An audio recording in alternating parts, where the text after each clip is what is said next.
Watson, where are you going?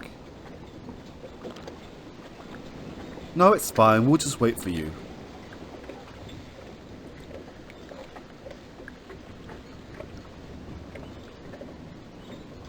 You witnessed a murder here, Mr. Needham. Tell me everything. No prevarications, please. It's an habit, and I got reasons I don't mind saying I'm frightened, Mr. Holmes. These was cold customers. I'll keep your part in this a secret, Needham. Just tell me the truth. I'll take you at your word. I just tied up at the Needle to rest, been sculling for hours with nothing to show for it. I'm about to climb the stairs when a voice says, I'll take whatever you've got. Oh, I thinks, there's something dodgy, a robbery maybe, but right away a different voice says, I might have £1 in my wallet, I'll look. Well, I thinks, that's all right then, and I'm about to show myself when the second voice says, Vincent, what are you doing? and there's an explosion.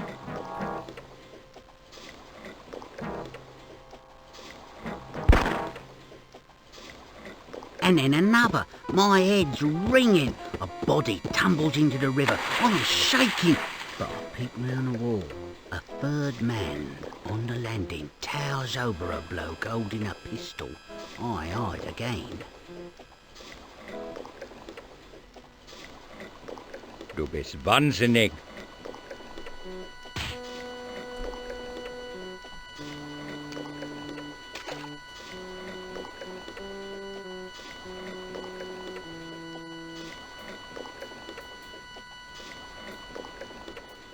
There's a few hard words, a slap, a scrape and a splash. Then footsteps moving away. That's it, Mr. Holmes, for true. I went to fetch the body before it got swept downstream. Tell me about the argument after the shots. What exactly did you hear? A strange voice says something odd like dubious fancy, and then a sound like clapping hands, a clank and a scraping sound, quick like, and a splash in the water opposite the bow of my wherry, then footsteps moving away. What do you recall about the men you saw? I never seen the victim's face. And when I picked him up, his face was gone. The killer wore a dark coat and hat, collar up, had hard eyes. The third bloke came out of the light. I saw him a little, big hat and cape, yellow beard and some sort of mark on his right cheek. Thank you, Mr. Needham. Can I be on my way then? Some good pickings out there. Just a bit longer. You're an invaluable witness, very observant. I make my living with my eyes.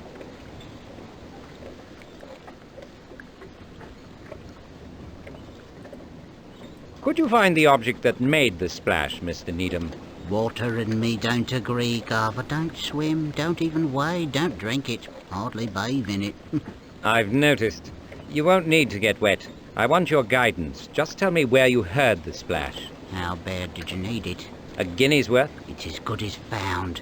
If you got the means, I got the will. Be specific, Mr. Needham. We're looking for a critical piece of evidence. It's deep in the corner, close to the wall, I'd swear to it. He's pointing in this direction.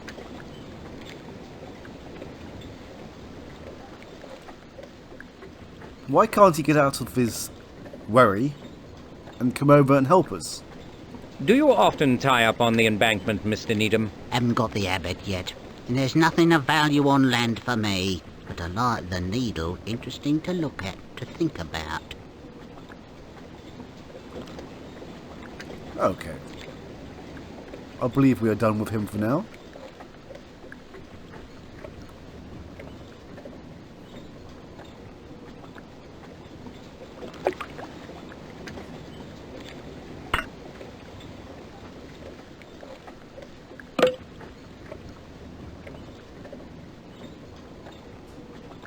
Good job, Needham. Your eye is incomparable. Nasty things, wet, Mr. Holmes, but dangerous for all that, I'll wager.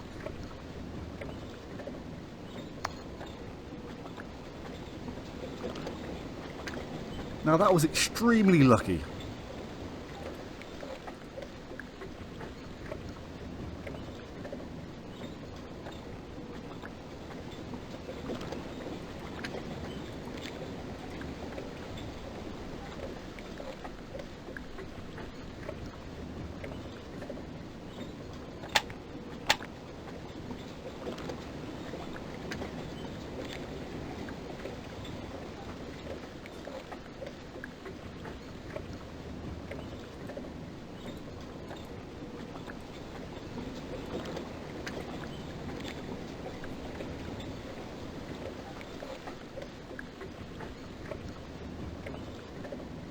Thank you for your help, Mr. Needham.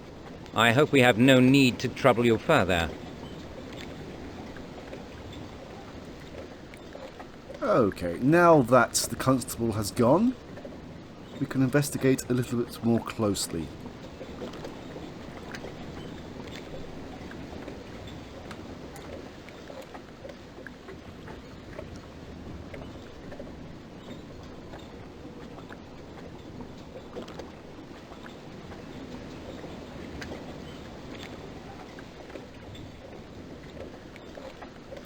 I thought that Needham had things to do, so why is he still here?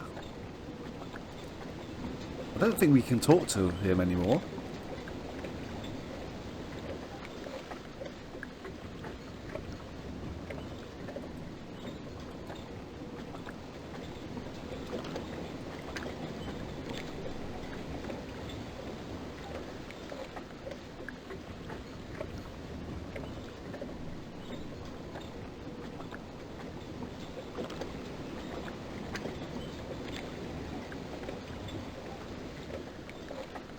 This could be instructive, very promising.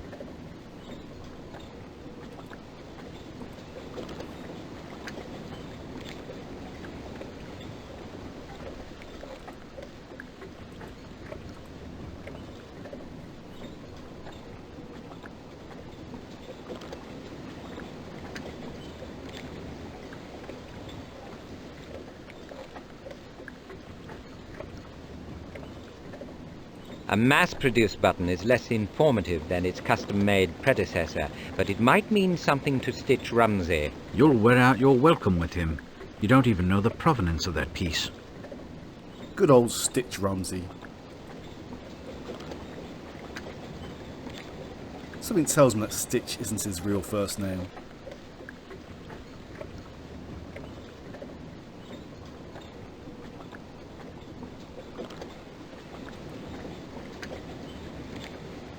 In this light, I can't do much better than the cretinous constable. You could do better on hearsay. Perhaps, but there's no need to rely on his eyes. There's some writing on the fob, but I can't make it out. You need better light. I'll need a good bit more than that. We will, and that's why we're heading back to 221B.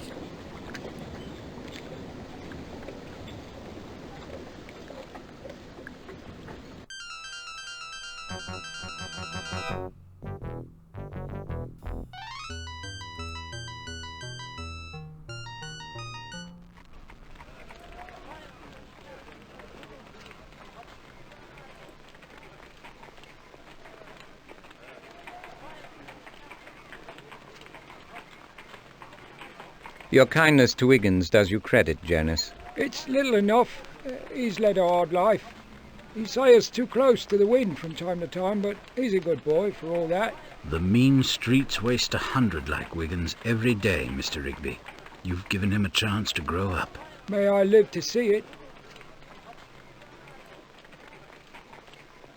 Any suspicious persons hanging about, Jonas? Witnessed any extraordinary activities? I heard old Chadwick grin like a Cheshire cat at Miss Ventrist. First time in modern memory anybody had seen his teeth. Other than that, nothing special, Mr. Holmes.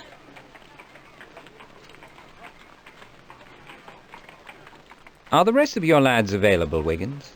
They're on holiday at the workhouse. If you got a job, I'm for it. On the usual terms, of course. What are you up to, Wiggins? Perfecting me education. Care to donate to the cause? I've no time for jokes. Then you've no use for me. My life's a joke. A bad one. I'm sorry I was rude, Wiggins. Stay near, won't you? I'm sure I'll need your assistance.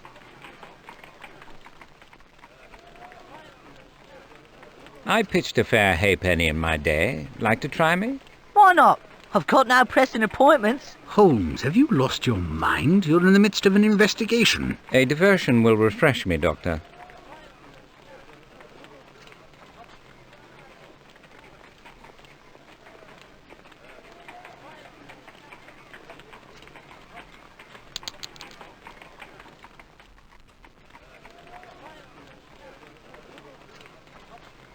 Keep the penny for luck, my boy. Is there anything you're not good at? Personal relations have never been a strong point, and Greek irregular verbs. And modesty is often in fairly short supply. I'm trying to work out what this game actually is. It seems familiar. If I remember correctly, there was a game where you had to throw a penny at the wall, and the closest one to the wall wins, maybe? I could be talking out my arse here, but that's all I can think about at the moment.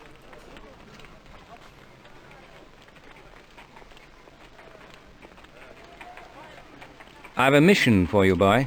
Small chance of success, but the game is worth the candle. Nice to be needed, sir. What's a job? Find a man, thick-set, tall, fair, and bearded. Perhaps a blemish on one cheek. Maybe wearing a dark cape and slouch hat over country clothes. A gentleman? Eye colour? Age? Habits? Unobserved. Confine your efforts to Trafalgar and the embassies. And be careful. At the very least, he keeps dangerous company.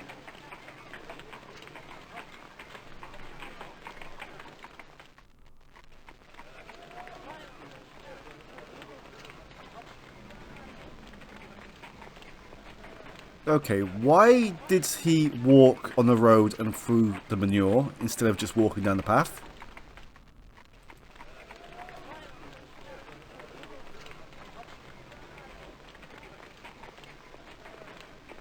Have you seen Wiggins, Jonas? Isn't he here?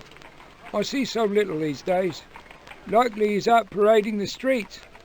Or is he on a job for you? One of the boy's many qualities is that he barely distinguishes work from play.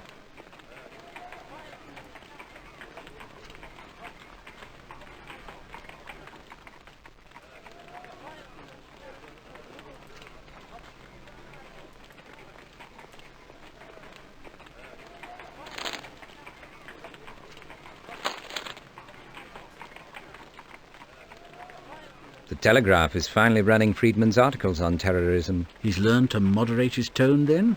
I don't defend cronyism, Holmes, but I don't wonder the government distrusted him. He has an incautious and very sharp tongue. More importantly, Watson, he has a very sharp mind. We may have need of his wide experience before this is over. I know you respect him. That's certainly enough for me.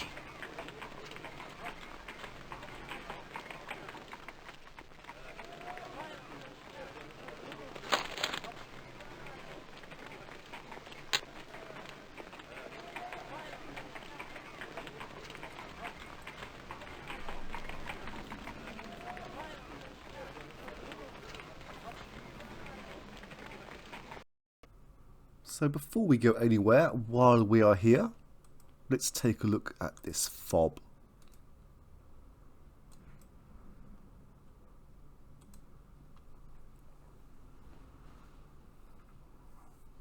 The microscope can't do better than my eye. The gold is old, thin, and smeared. You might want to open the window, Watson. If you're going to use acid on the metal, please take care. You remember what happened last time.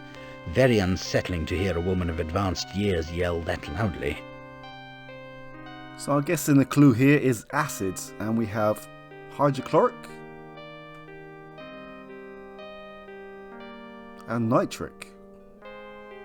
Let's start with the nitric acid.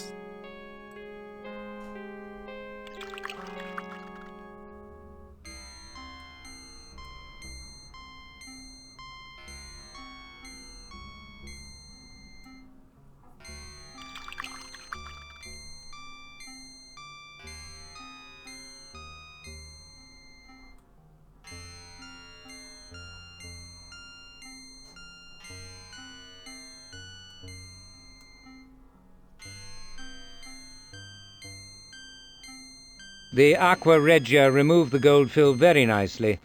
The engraving is visible. The inscription reads, "To commemorate your majority, 23676. If our victim was a Cambridge man, he probably entered in 74. Okay.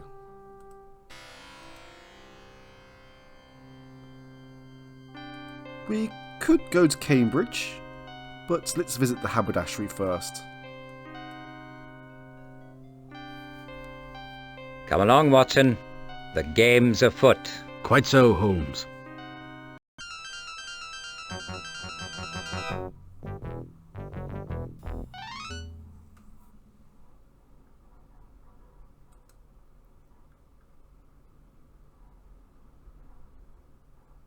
Again, let's poke at some of the more important objects and people on display. Although there isn't actually that many here.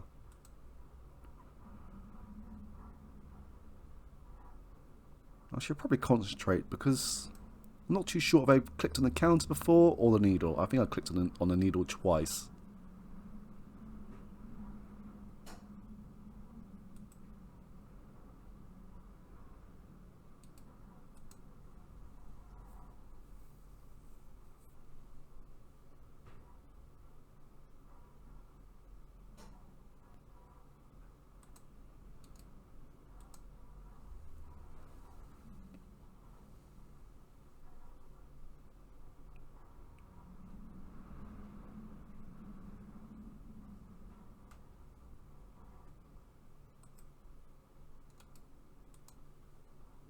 If you might spare me a moment, Stitch, I would appreciate it. Right away, Mr. Holmes. I'm just finishing up with Mrs. Rowbottom. I'll tell you when we're finished, Mr. Rumsey. I'm paying good money and I expect no less than your undivided attention.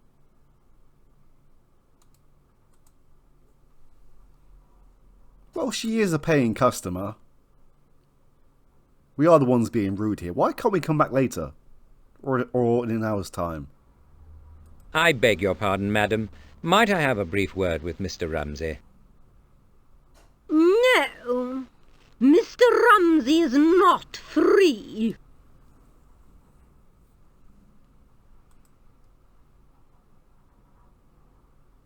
What is that racket, Watson? The treadles of sewing machines, I imagine. I mean the voices. Can you not appreciate the dulcet tones of the Orient, Holmes? My pedestrian mind cannot appreciate what it cannot understand.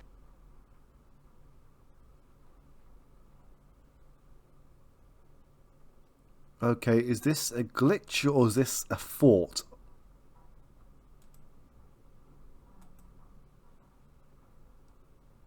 I'll grow grey before Mrs. Rowbottom is satisfied. Claim pressing business, national emergency and so on. Worthless. I know her type. Obstinate as a mule. A pointed threat might remove her recalcitrance. Watson, you surprise me. Besides, have you not remarked the size of her handbag? Who knows what she has in there?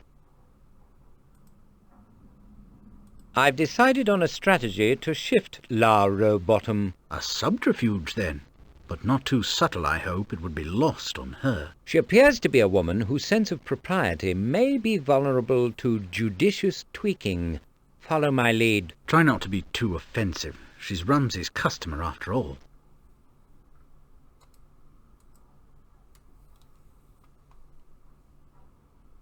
The fabric of your frock has become a favourite of the demi-monde. You've seen it elsewhere? Indeed. Watson, did we not recently see this particular material at the Chelsea Burlesque? That young woman whom Bingo Oakshott insists on calling his protégé was draped in it. A dress, wasn't it? What there was of it. You disremember her dress, but she had it on so briefly. No, it was the drawing-room curtains which she wore as a shawl. Or was it a towel from the loo? Good day to you, madam.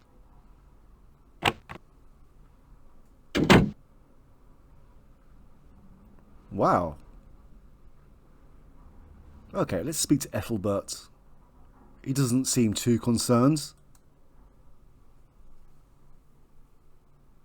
I'm sorry, Stitch. I had to get rid of her. Oh, I can live without her custom, Mr. Holmes. Much more trouble than it's worth. If you're looking for a job as a floor walker, I'll hire you. Wait, did she walk out wearing the fabric? So technically she's a shoplifter. This needle seems to have outlived its usefulness.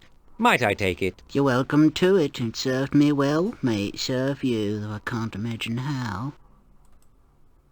Has the move to German Street been advantageous, Stitch? A bit more money, but I don't laugh so much as I did in Piccadilly. A more serious sort of clientele comes round here? They take themselves more seriously anywise. They dress better, more brass, but they're much the same. I'm not surprised that a man of your experience is undeceived by appearances.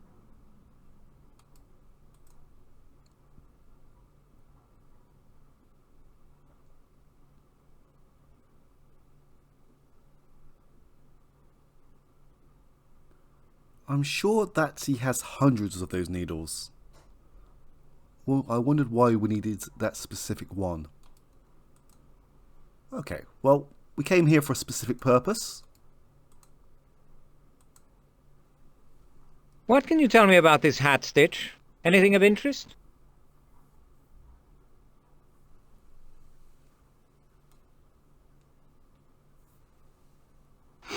At the risk of dabbling in your line, I'd say the wearer has a oblong head, obviously big, younger man from the blocking. The style and quality bespeak concern, but not obsession with appearance. Colour probably doesn't signify. And the shop? De Groot's a competent tailor, imports all his materials from Amsterdam. He serves a comfortable clientele in South Africa.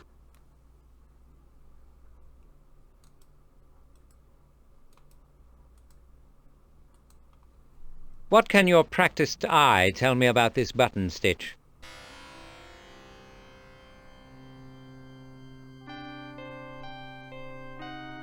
I'm sure you know its tortoise shell has a continental finish, Dutch maybe.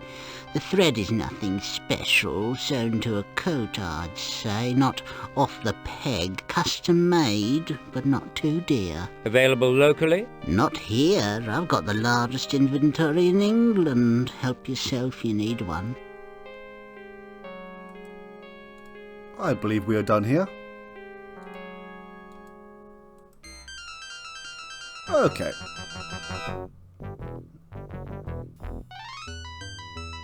Well, my knowledge on Victorian era train stations is not exactly great. But is this East London? Anyway, let's get to Cambridge. It's been a while since I last went there in real life. Fleming's been porter at Magdalen since King Charles lost his head.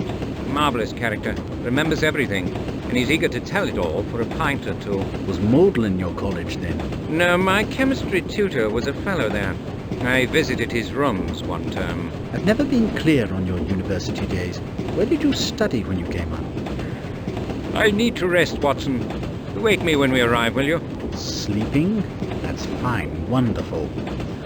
What about our other inquiries? Any ideas? Do you think Mycroft is still in danger? Are we?